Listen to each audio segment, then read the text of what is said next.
বিংশ শতকের ভারতের ইতিহাস মানে কি শুধু কয়েকজন নেতার গল্প? না, এর গভীরে ছিল বিশাল সব গণ আন্দোলনের উত্তাল স্রোত।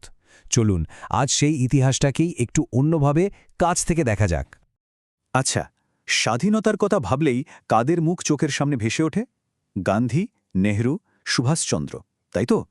কিন্তু প্রশ্নটা হলো, ইতিহাসের পাতায় যাদের নাম হয়তো অত বড় করে লেখা নেই, সেই সাধারণ মানুষদের অবদান কি কোনো অংশে কম ছিল?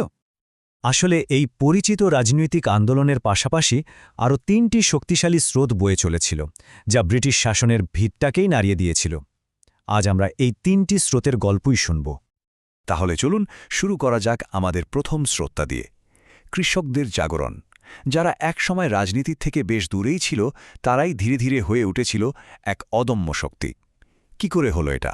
চলুন দেখি। দেখুন, বিংশ শতকের শুরুর দিকের আন্দোলনগুলো, যেমন ধরুন বঙ্গভঙ্গ বিরোধী আন্দোলন, সেখানে কৃষকদের আসল দাবি দেওয়ার কথা কেউ ভাবত? খাজনা কমানো বা জমির অধিকার, এই সব বিষয়কে তেমন গুরুত্বই দেওয়া হতো না, কারণ আন্দোলনগুলো ছিল মূলত শহরকেন্দ্রিক আর নেতৃত্বে ছিলেন শিক্ষিত উচ্চবিত্তরা। কিন্তু পুরো পরিস্থিতিটাই পাল্টে যেতে শুরু করল গান্ধীজির আসার পর, আর তার প্রথম বড় প্রমাণ ছিল চম্পারণ সত্যাগ্রহ। তো এই চম্পারণ আন্দোলনের মূলে কি ছিল? ছিল এক ভয়ঙ্কর প্রথা, যার নাম তিনকাঠিয়া প্রথা। ব্যাপারটা কি? খুব সোজা। কৃষকদের তাদের মোট জমির ২০ ভাগের ৩ ভাগে, মানে প্রতি বিঘায় ৩ কাঠা জমিতে নীল চাষ করতেই হতো, বাধ্য করা হতো। শুধু তাই না, সেই নীল আবার বিক্রিও করতে হতো নীলকর সাহেবদের ঠিক করে দেওয়ার নামমাত্র দামে। কিন্তু এই অন্যায়ের বিরুদ্ধে প্রতিরোধটাও হয়েছিল খুব জোরদার।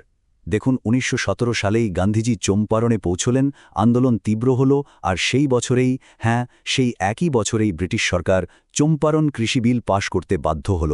আর ফল, তিনকাঠিয়া প্রথার চিরতরে বিলুপ্তি। এবার আসা যাক গুজরাটের বারদৌলি সত্যাগ্রহের কথায়। সেখানে ব্রিটিশ সরকার হঠাৎ করে জমির খাজনা বাড়িয়ে দিল। কতটা? একেবারে ২২%, মানে 22%। ভাবা যায়? কৃষকদের মাথায় তো বাজ ভেঙে পড়ার মতো অবস্থা। কিন্তু এবার কৃষকরা ছেড়ে দেওয়ার পাত্র ছিল না। সর্দার বল্লভভাই প্যাটেলের নেতৃত্বে সবাই একজোট হয়ে সাফ জানিয়ে দিল, এই বাড়ানো খাজনা তারা দেবে না। তাদের এই ঐক্যবদ্ধ আর অহিংস প্রতিরোধের চাপে সরকার রীতিমতো নরম হয়ে গেল। ব্রুমফিল্ড ম্যাক্সওয়েল কমিটি বসানো হলো, আর শেষ পর্যন্ত খাজনার বৃদ্ধি কমে দাঁড়াল ৮.৬৫%। এটা ছিল কৃষকদের জন্য এক বিরাট জয়। সময় যত এগিয়েছে, কৃষকদের দাবিগুলো আরও স্পষ্ট আর সংগঠিত হয়েছে। যেমন ধরুন বাংলার তেভাগা আন্দোলনের কথা। ফ্লাউড কমিশনের সুপারিশকে ভিত্তি করে তাদের দাবি ছিল খুব সোজা কিন্তু খুব শক্তিশালী। উৎপন্ন ফসলের ৩ ভাগের ২ ভাগ কৃষক পাবে। ব্যাস, এই একটা কথাই একটা বিশাল আন্দোলনের জন্ম দিয়ে দিল। তো ক্ষেতের জাগরণ তো আমরা দেখলাম। এবার নজর ফেরানো যাক আমাদের দ্বিতীয় স্রোতের দিকে, কারখানার গর্জন। দেখা যাক সেটা কিভাবে স্বাধীনতা সংগ্রামের সঙ্গে জড়িয়ে গেল। ১৯২০ সালটা ছিল শ্রমিক আন্দোলনের জন্য একটা মাইলস্টোন। এই বছরেই তৈরি হল all India trade union Congress, মানে AITUC।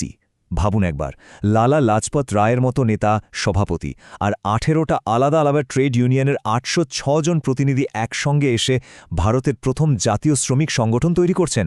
এটা শ্রমিক আন্দোলনকে একেবারে অন্য মাত্রায় নিয়ে গেল। আর এই সংগঠনের ফলে কি হচ্ছিল, সেটা এই সংখ্যাগুলো দেখলেই বোঝা যায়। অসহযোগ আন্দোলনের সময় শুধু বাংলাতেই ১৩৭টা ধর্মঘট হয়েছিল। আর দেখতে দেখতে ১৯২৮ সাল আসতে না আসতে সারা ভারতে সেই সংখ্যাটা বেড়ে দাঁড়ালো ২০৩-এ। স্পষ্ট বোঝা যাচ্ছে শ্রমিকরা কি ভীষণভাবে সংগঠিত আর প্রতিবাদী হয়ে উঠছিল। এর সবচেয়ে বড় উদাহরণ বোধহয় ১৯২৮ সালের বোম্বের বস্ত্রকল ধর্মঘট। গিরনি কামগার ইউনিয়নের ডাকে ভাবা যায় প্রায় ১.৫ লক্ষ শ্রমিক হাতে হাত রেখে প্রায় ৬ মাস ধরে ধর্মঘট চালিয়ে গিয়েছিল। সেই সময়ের হিসেবে এত বড় আর এত দীর্ঘ একটা আন্দোলন অসাধারণ। তো আমরা কৃষকদের কথা জানলাম, শ্রমিকদের কথাও জানলাম।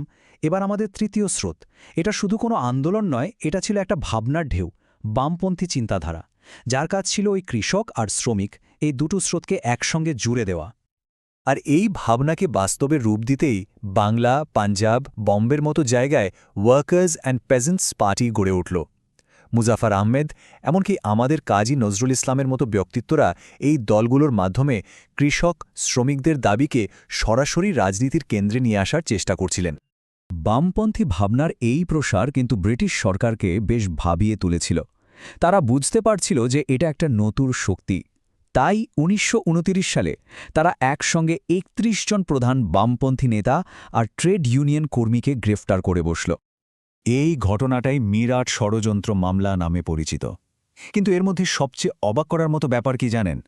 এই যে ৩১ জনকে ধরা হলো, তাদের মধ্যে ৩ জন ছিলেন ব্রিটিশ নাগরিক, ফিলিপ স্প্র্যাট, বেঞ্জামিন ব্র্যাডলি আর হাচিনসন। এর মানে কি?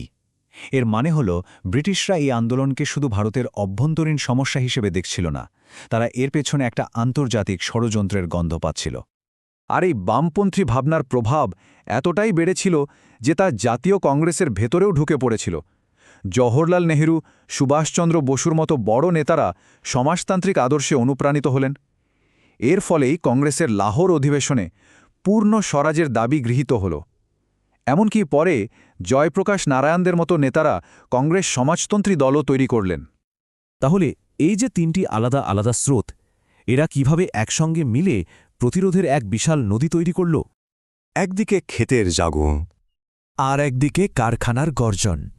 আর এই দুটোকে জুড়ে দিল এক নতুন ভাবনা। তাহলে শেষ পর্যন্ত কি দাঁড়ালো?